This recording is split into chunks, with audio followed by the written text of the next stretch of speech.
Bismillahirrahmanirrahim. وَلْتَكُنْ مِنْكُمْ أُمَّةٌ يَدْعُونَ إِلَى الْخَيْرِ وَيَأْمُرُونَ بِالْمَعْرُوفِ وَيَنْهَوْنَ عَنِ الْمُنْكَرِ.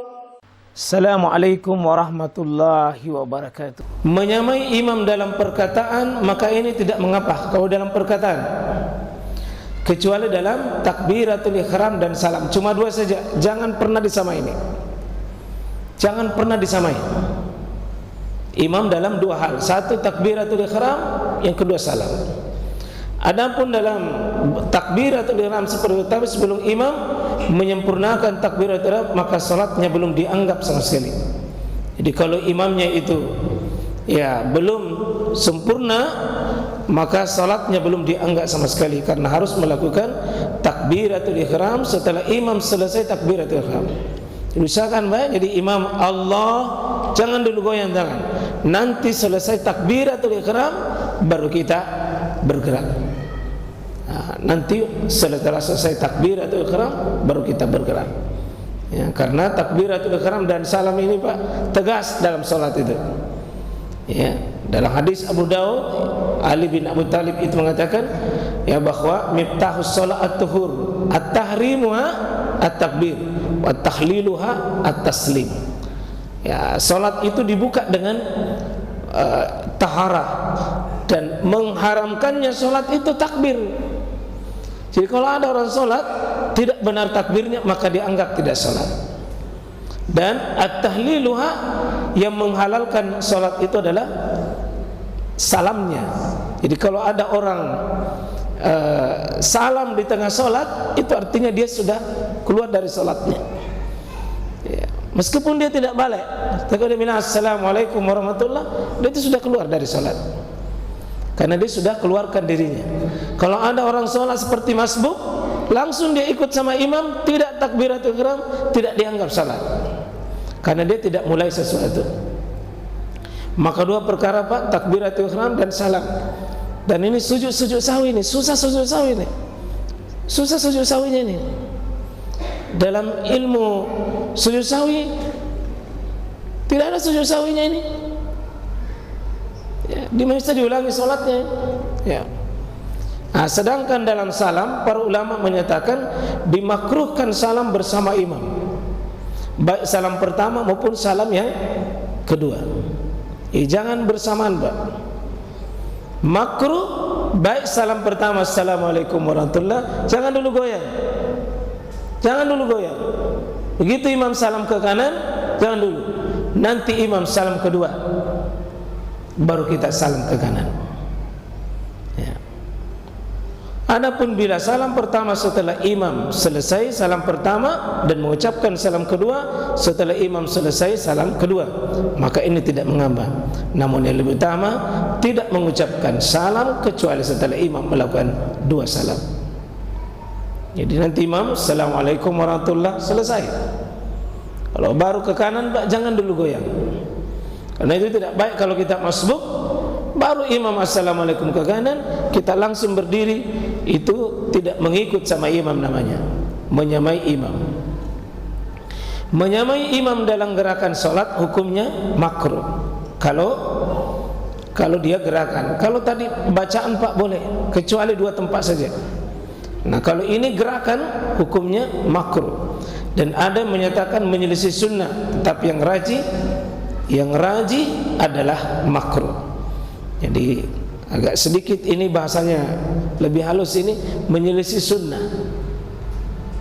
Menyelisih sunnah tidak dikatakan bid'ah, tapi kalau menyelisih sunnah itu lebih halus, tidak ada sunnahnya, daripada menyatakan makruh bid'ah. Ya, bukan sunnah. Jadi kalau mau lebih aman, di tengah ahli yang suka bid'ah Pak, tidak mau tersinggung, bilang maka saja menyelisih sunnah. Lebih sopan daripada dibilangi bid'ah marah-marah itu, tapi sama aja maksudnya. Lebih baik itu di kalangan, kalau kita mau lebih aman, Ada amalan begini, kau tidak ada contoh, lu katakan saja menyelisih sunnah. Jangan langsung menyatakan bidah. Ya, menyelisihi sunnah. Kalau tidak ada sunnahnya, tidak sunnahnya menyelisih sunnah. Nah, contoh muwafaqah adalah ketika imam mengatakan Allahu Akbar untuk ruku dan mulai turun, lalu makmum juga turun menyamai imam, itu muwafaqah itu menyelisih sunnah. Jadi begitu imam Allahu Akbar untuk ruku, kita juga turun untuk ruku, menyamai dalam gerakan, menyamai juga dalam bacaan. Maka yang begini hukumnya adalah menyelisihi sunnah, menyelisihi sunnah.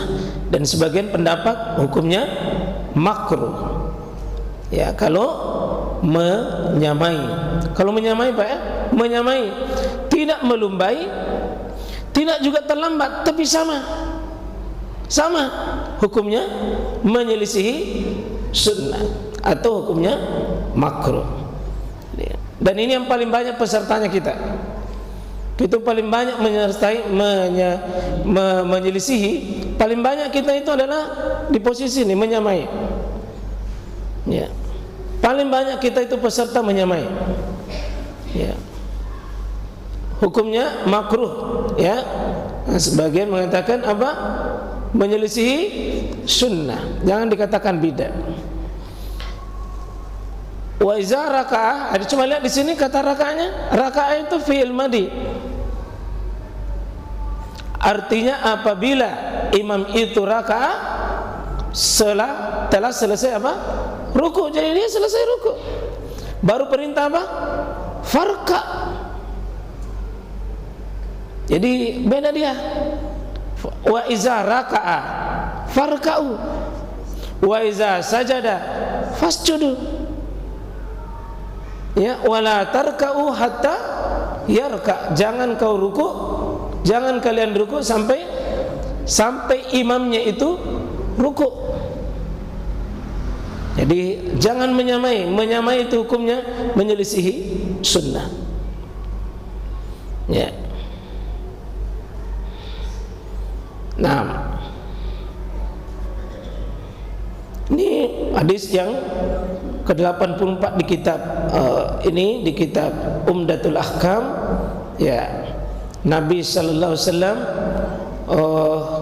dalam hal posisi menjadikan kita kalau imam jangan bikin susah Pak, jangan bikin lari makmum. Nah, di sini sebutkan ya bahwa ja'a rajulun ila Rasulullah sallallahu alaihi wasallam. Ya,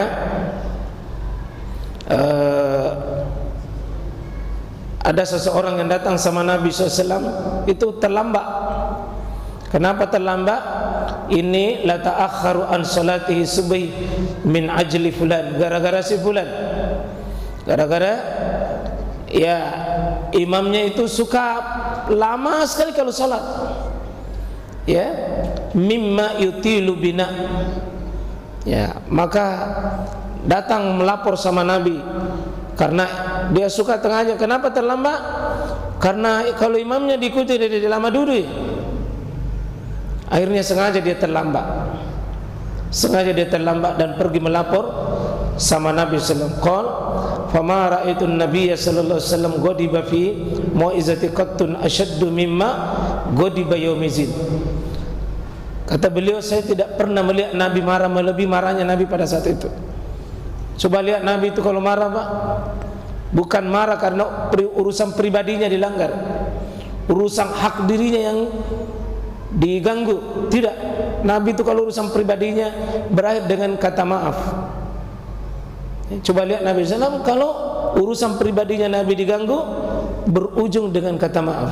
Tapi kalau urusan syariat Pak, urusan syariat Nabi tidak berhak memberi maaf. Nabi marah di sini dengan marah luar biasa. Ghadiba fi mau'izatin qattu ashadda mimma ghadiba yaumizin. Nabi marah sekali ketika syariat Allah dilanggar sunnah Nabi tidak ditegakkan, Nabi berdiri dengan ayyuhan nas inna minkum munaffirin, ada di antara kalian yang membuat manusia itu munaffirin, manusia lari karena dia. Nabi itu marah sekali kalau urusan syariat ini disepelekan, urusan syariat ini tidak ditegakkan. Ya. Nah itu kalau urusan syariat jangan minta maaf sama orang, ya, tapi minta maaflah sama Allah. Ya. Nabi mengatakan fa ayyukum amman nasa falyujiz. Ya, Nabi sallallahu alaihi wasallam ada di antara imam kalian yang membuat manusia ini menyebabkan itu lari. Fa inna min wara'il kabir, hendaknya seseorang itu wahai imam memperhatikan siapa yang ada di belakangnya. Kenapa? Karena di belakang kalian itu ada al-kabir, ada orang yang sudah kabir, sudah tua, sudah sepuh, ada wadaif, ada orang lemah, dan ada juga apa? Wazal hajah, ada yang punya hajat, punya keperluan. Mungkin makmum kita begini Pak, ada al-kabir, ada wadaif, ada wazal hajah, ada punya hajat. Karena itu kalau salat berjamaah hendaknya apa? Imam memperhatikan dirinya, memperhatikan makmumnya. Jangan dia suka membuat makmum itu lari. Ya, karena kemungkinan ada orang tua, sangat tua, ada sangat lemah di atas lemah, dan ada yang punya hajat. Cuma jangan tongki wal asri semua.